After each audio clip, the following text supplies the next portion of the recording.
Hello and welcome, or welcome back. My name is Miranda. I'm an actress and filmmaker going through a Star Trek, the original series journey. Today we're jumping into episode 5 called The Enemy Within.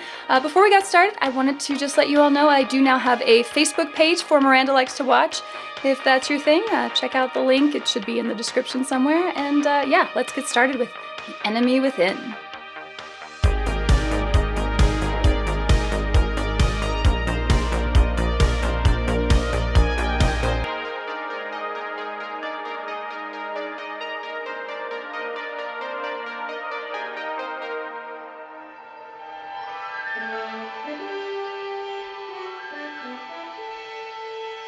I think that model honestly looks quite good.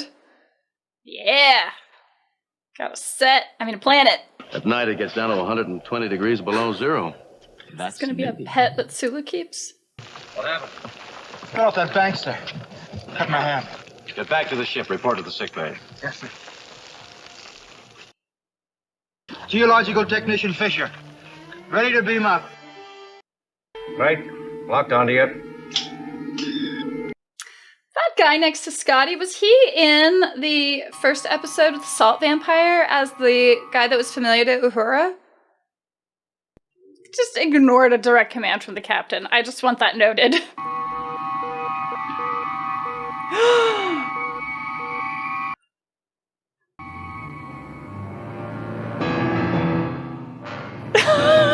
Yes! He's just missing a goatee. Oh, yes! All right, we got an Evil Twin episode. I love it. Let's do this. Space. The final frontier. So that would be a problem within, caused by the transporter? To explore strange new worlds. Piero was worried he would just come in as a puddle of, biomatter. To boldly go where no man has gone before.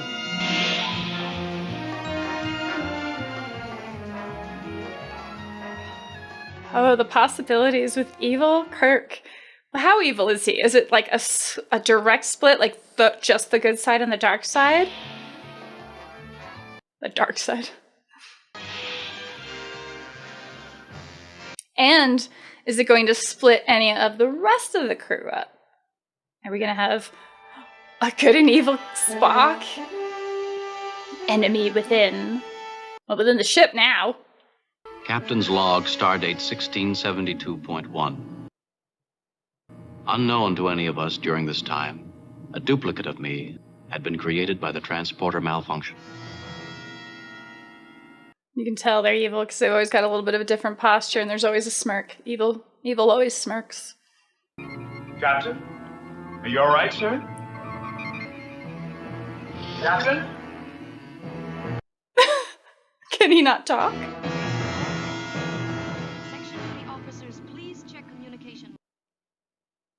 It might profit you to let Dr. McCoy give you the once-over. All right, engineer. I'll have my engines looked to. Well, is he different or is he just the real Scott? Kirk. Oh. Ship's manifest, sir. I think they're in order now. I've checked That's all. it. Yes, sir. Aw. It's kind of cold. Sorry, I'm brandy. The hand's much better, sir. What can I do for you, Jim? I said give me the brandy! Dare send Mr. Sulu and the landing party up.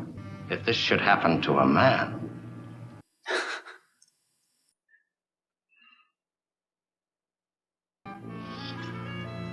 Oh, he first thought of Yeoman Rand. Oh, good. Well, then, if it's an opposite, then I don't know how they'll get rid of him.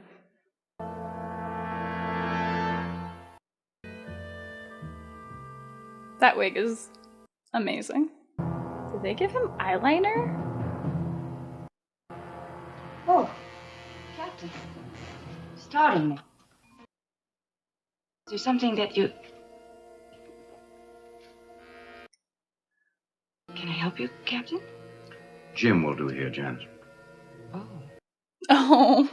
Oh, poor Janice. You're too beautiful to ignore. If that's his opposite, does that mean real Kirk does not find him find her. No, that's not true. We learned that last episode. We've both been pretending too long. Stop pretending. Let's stop pretending. Come here, James. Don't fight. Uh-oh. Oh, goodness. This is... Just a minute. Oh, wow. This is intense.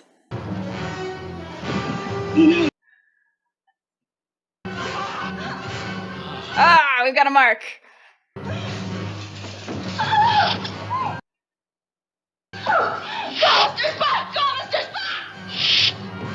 Oh, dang. Deck 12, section. It's way too much preamble. Emergency on deck 12. I've been resting here since you left me. Alone, Mr. Spock. How are they going to handle like the split screen effect or the duplicate? Ah! That's great. Although I guess that's the blood from the guy who tried to report him. It's really got this interesting posture he's using. Kissed me and he said that he was the captain. Oh, I didn't know what to do. You started hurting me. I had to fight you, scratch your face. Poor Janice. Are there any scratches? I was sure I scratched you. I was in my room. It wasn't me. Fisher saw you too. Fishes. It wasn't me. It was you, sir. Poor Janice. All right, at some point they've got to remember this dog. Yes. I know what I'm saying. Back to that bed, Bucko. Come on, let's go. So I, in the crew's position, would feel like this is a cover-up right now. There's only one logical answer. We have an imposter aboard. Yep.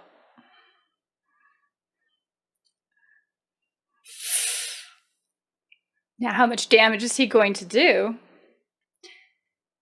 Now, he has got a scratch on him. I feel like you should be able to alert everyone to that if you On the want. planet's surface, temperatures are beginning to drop.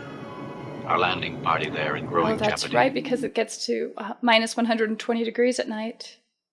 Does the transporter work at all? Yes, sir. But we don't dare bring up the landing party. It might be duplicated like this animal. He seems so cavalier about it. How long will it take you to find the trouble? Can't say, sir. We just can't leave those 4 men down there. It's getting dark. They'll die. But you can beam stuff down. You could beam a tent.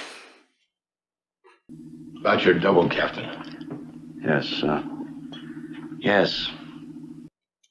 That security should be on alert to go get him. Can't take a chance on killing it. We have no previous experience, no way of knowing what would happen to you. I mean, killing it wasn't the first thing that came to mind. Spock is brutal. The men are to be armed, but the phase is locked. If the men are forced to fire, he can't be killed. How should we explain it to them, Captain? Yes, I'll make an announcement to the entire crew. Tell them what happened. That's why I forgot that just now. Maybe I'm right then, from the beginning. He does seem a little more adrift. Captain's log, stardate 1673.1. So I feel like this is a time-gated episode. Like, it's just a matter of time before Scotty, like, fixes the problem. Somehow, in being duplicated, I have lost my strength of will. There you go. Decisions are becoming more and more difficult. This is the captain speaking. There's an imposter aboard the ship. This man is dangerous. Utmost caution is to be observed. The imposter may be identified by scratches on his face. All search parties. Report to Mr. Spock for assignment. Something. About the phaser weapons. To be set for stunning force and lock. Oh, yes, yes. All hand phasers must be set on base cycle. Stunning force. Use minimum force. Repeat. The imposter is not to be injured. Uh-oh! So he's gonna make his way to the bridge. Maybe this will be easier than we thought. I can't! I concentrate! There's the wild side of him right there.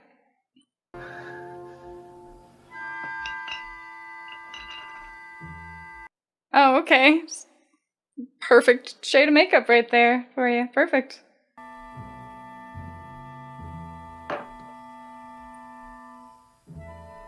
Clever evil twin. Whistle! Sir? Give me your phaser. Yes, sir. Oh! I feel like maybe going in pairs would be smart. It's already 20 degrees below zero. Can't exactly call it balmy. Thermal heaters were transported down. They duplicated. They won't operate. Oh. Mr. Spock? We did cover that. Spock here. Transporter technician Wilson found injured near the captain's cabin. Acknowledged. Continue the search. We've got to find them before he... Kill someone. But how? Apparently, this double, however different in temperament, has your knowledge of the ship. So what would you do? Knowing how the ship is laid out, where would you go to elude a mass search? The lower Right. levels. The engineering deck. I want to see Kirk fight himself. Engine room's actually really cool looking. Set and locked on base cycle to stun, not to kill. Don't you think we ought to get some help, Captain? No. If I'm to be the captain, I've got to act like one. So he knows better, but he doesn't have the will to be better.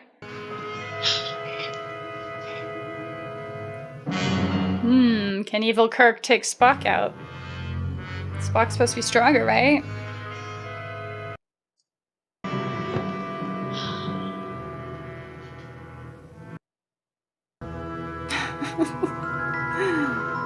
Alright. This engine room is not that big.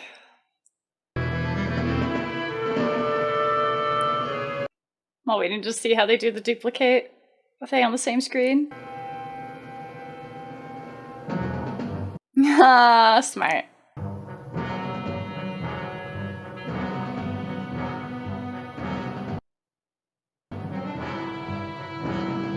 It's gotta be eerie to look at. The dark side of yourself. The enemy within. It's not, though. It's just a part of himself. Why won't he shoot him?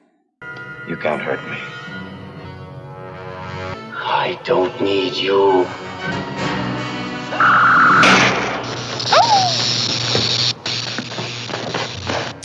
That was not set to stun, I take it.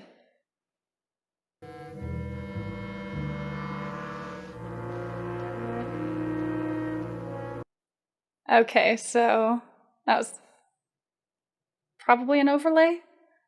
I think we better bind him. Yes. Yes, all right. What's the matter with me? You're rapidly losing the power of decision. You have a point, Spock. Yes. Always, Doctor. Always, Doctor. Or to examine, in Earth terms, the roles of good and evil in a man.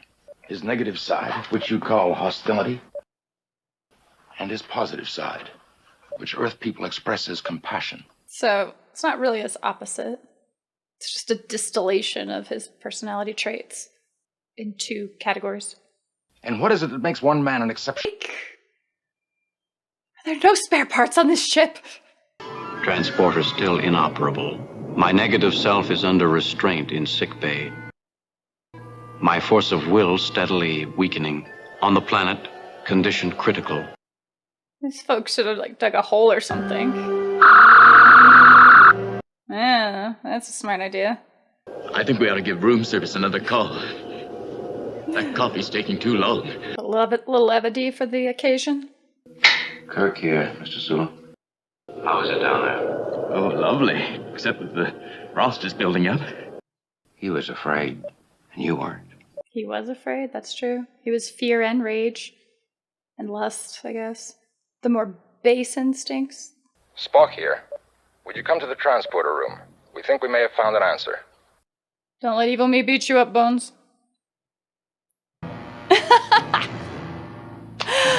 Oh no. I feel like he's not done causing chaos. What is it? We found a way to get the transporter working, sir. I suggest we send the animal through. Animal experimentation. Yes, go ahead. I'll grab him by the scruff of the neck and hold him as long as I can. Don't you have like a towel or something? Alright. Don't hurt him. The animal will be unconscious for only a few minutes.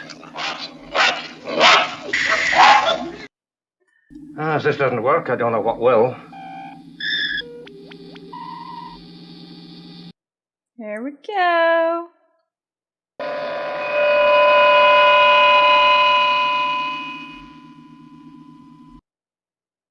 Well, now it's just on the plane. Who is watching Evil Kirk?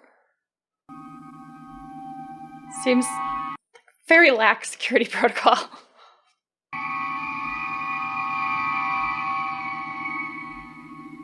Well, there's one. The shock of putting him back together seems to have been too much for him. He's dead, Jim. At least he wasn't a puddle of biomatter. Oh no. Captain Kirk retains command of this vessel, but his force of will rapidly fading. The decision. Are you relinquishing your command, Captain? No, I'm not.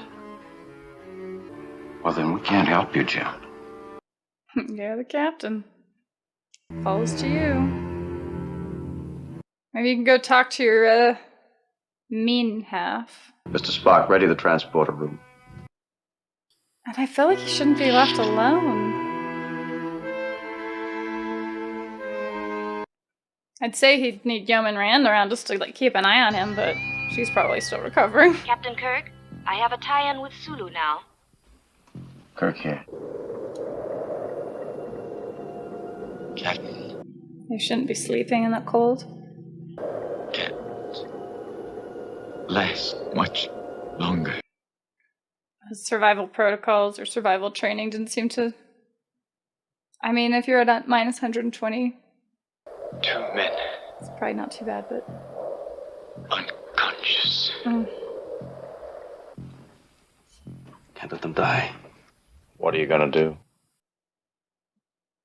Go through the transporter. Both of us.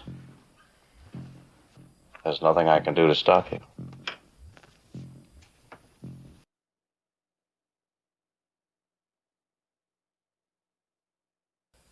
It's what I have to do. What we have to do. I won't fight you anymore.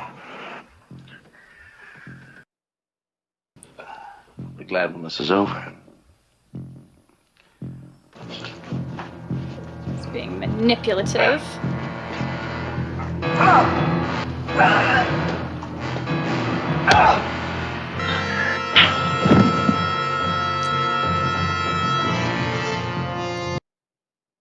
Just those scratches. Janice, hello.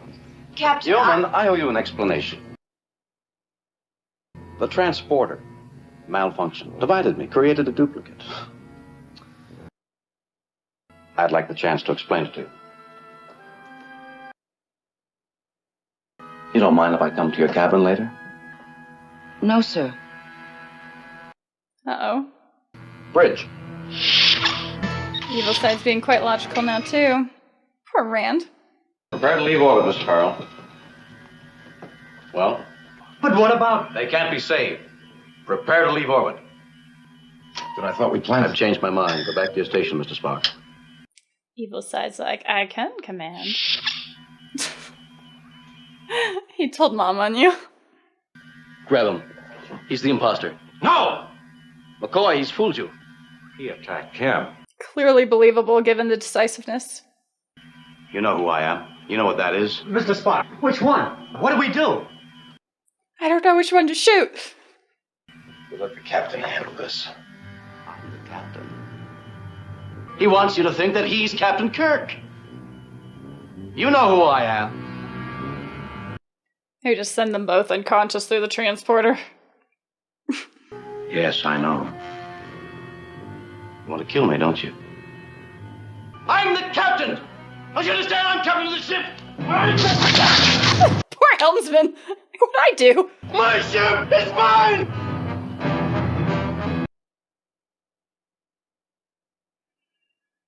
We have this conflict again. Kill you.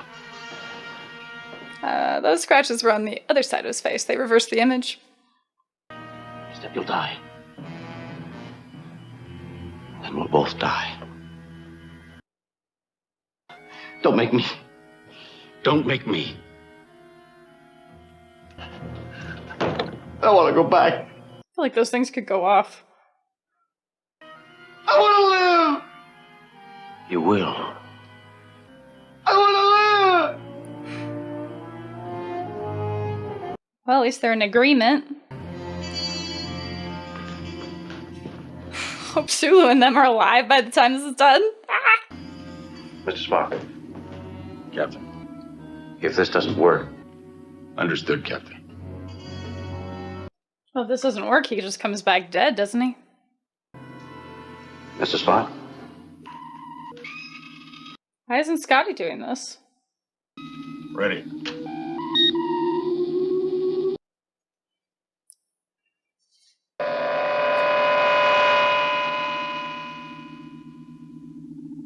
So where is he sending him? Like, I thought it was to the planet and then back. Well, Mr. Spock. That's kind of cool. The Starfleet emblem is like a belt, like a wraparound belt. thank you, Mr. Spock. From both of us. Shall I pass that on to the crew, sir? The imposter's back where he belongs. Let's forget him.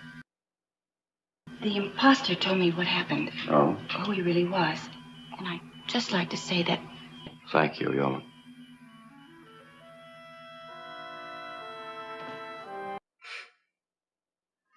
Okay, they are really teasing this relationship. The imposter had some interesting qualities, wouldn't you say? This is the captain speaking. Navigator, set in course correction. Helmsman, steady as she goes. Amazing.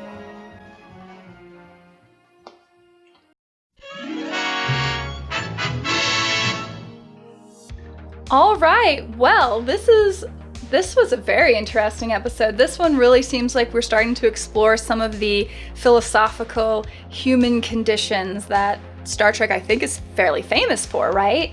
And I wanted to pay attention to the author or the writer of this episode because it really is probably the most interesting episode so far. I mean, the last one, don't get me wrong, Where No Man Has Gone Before had some interesting aspects of, if you were suddenly to gain the power of a god, but this is more, the idea of good and evil, like a battle that we all theoretically struggle with. And so, yeah, it was Richard Matheson who wrote this episode, and so I go looking him up, and he's, a very humble author who has only gone on to write, like, the I Am Legend. He wrote the famous Twilight Zone episode that had William Shatner and I think the gremlin on the wing. He went on to write all kinds of crazy... He wrote Duel for Steven Spielberg. So, a very, very accomplished writer. Just, wow, it's so incredible that Star Trek got these, incredible minds behind them. But, yeah, so the idea of the balance between good and evil, and Shatner does such a good job. I loved him, hamming it up as the evil character. It was kind of intense to watch, though, because, you see him being, generally evil with he's insecure. I am the captain. He's rageful. Has no inhibition of what he wants. He wanted the brandy, but then he wanted Yeoman Rand, and that scene kind of went on and was surprisingly uncomfortable to watch, how far he was trying to go with assaulting her. And then, she's able to fend him off, obviously, but it does seem a little strange later on when Yeoman Rand's having like described that encounter. Shatner's there, but his evil twin isn't there. So she just has to sort of trust when he's saying, no, that wasn't me. But he's not explaining there's an evil version of me. He just says, no, that wasn't me. And then when that other guy comes by, he's like, no, it was you. Bones is like, yeah, let's get you back off to medbay. Like, that is probably not how I would handle that today. But she did kind of come around and had the other interaction with evil Kirk. And then I guess it's resolved on the bridge, but at the end of the day, she just has to like trust him, because I don't think at any point she saw both versions of Kirk. Don't understand why she wasn't on the bridge. Like, I feel like that would have been good, like just peace of mind for her. But the idea of looking at the importance of a leader, right? Like, everyone can have their own personal weakness between like the weaker dark side of themselves and the more like ideal version of themselves, more intellectual, logical, compassionate side. But in a leadership position, all of those aspects of yourself are so important in the right ratios. And that seemed to be what this episode was really examining. Even Spock saying, you can't let the ship know exactly what's going on here, because if they lose respect, and probably more importantly, if they lose trust in you, you're the head of this ship. It's just this isolated thing. It's not like people can just quit and go back to Starfleet. Like, they're on a mission, they're isolated, they're stuck with that captain unless something really dramatic happens. So they need that trust, I think, is the idea. It was also interesting that Spock, because Kirk wasn't going to relieve himself of command, Spock kept telling Kirk, like, you need to handle this, like, go handle yourself, including on the bridge when he's like, let the captain deal with this. So really Kirk had to struggle with his own demons, which really just meant kind of talking it out with his own demons in the end. And I do appreciate that they're like, no, those darker aspects of yourself are not inherently bad.